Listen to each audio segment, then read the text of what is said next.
26 জানুয়ারি 1966 শান্ত আর সুন্দর সকাল।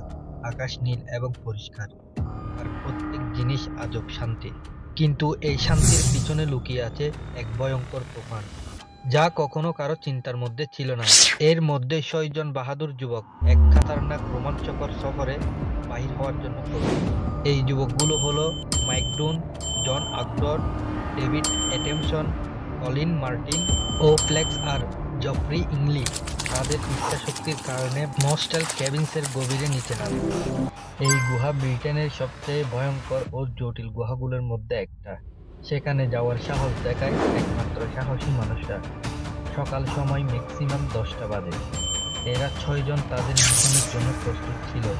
তাদের সব সরঞ্জাম চেক করছিল, যেমন টর্চ, হেলমেট, রশি। তাদের গুহার ভেতরে যাওয়াটা তাদের হবি। গুহার রাস্তা অনেক সরু এবং অনেক জটিল। রাস্তা এতটাই সরু যে তাদের পেটের উপর ভর দিয়ে সামনের দিকে যেতে হয়।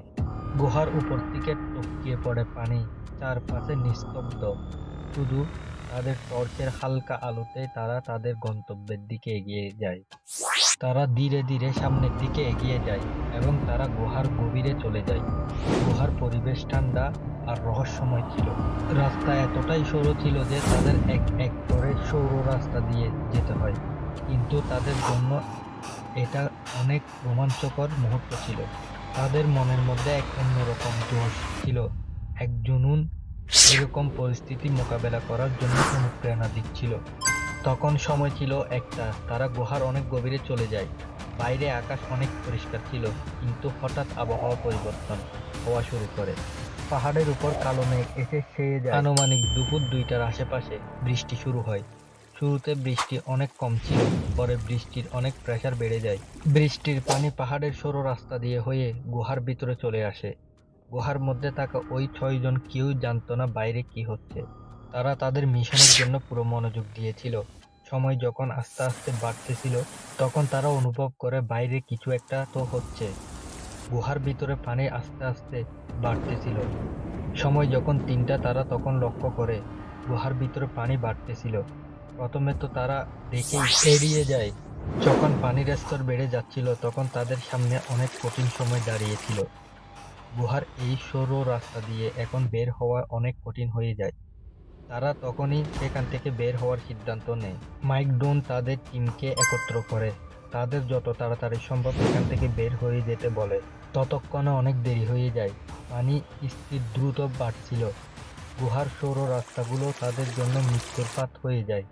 তারা সবকিছু চেষ্টা করছিল, কিন্তু গুহার জটিলতা, পানির তেজ স্রোতে তাদের সমস্ত রাস্তা বন্ধ হয়ে যায়। তখন পরিস্থিতি আরো জটিল হয়ে যাচ্ছিল। সন্ধ্যা 5টার পরে গুহার পরিস্থিতি একদমই চেঞ্জ হয়ে যায়। পানির স্রোতে তারা পুরোপুরি আটকে যায়। তারা উঁচু জায়গা খোঁজার চেষ্টা করে, যাতে তারা কিছু সময় সুরক্ষিত থাকতে পারে। তাদের সামনে অন্ধকার আর পানি ছিল। তারা জানতো সময় দ্রুত তাদের হাত থেকে চলে যাচ্ছে। বাইরে তার ফ্যামিলি এবং তার আত্মীয়স্বজন অনেক চিন্তায় পড়ে যায়। সন্ধ্যা 6টার মধ্যে যখন তারা আর ফিরে আসেনি, তখন তাদের আত্মীয়স্বজন পরিবারের সদস্যদের রেস্কিউ টিমকে ডাকে। কিন্তু বৃষ্টির প্রেসার এত ছিল যে তাদের গুহার মধ্যে প্রবেশ করা নামুমকিন হয়ে যায়। আর রাতে তারা চেষ্টা করছিল গুহার ভিতরে প্রবেশ করার, কিন্তু রেস্কিউ টিম কোনো সুরক্ষিত রাস্তা দেখছিল না। কিন্তু পানির স্তর ধীরে ধীরে বাড়ছিল। তখন গুহার পরিবেশ অনেকটা খারাপ হয়ে যায়।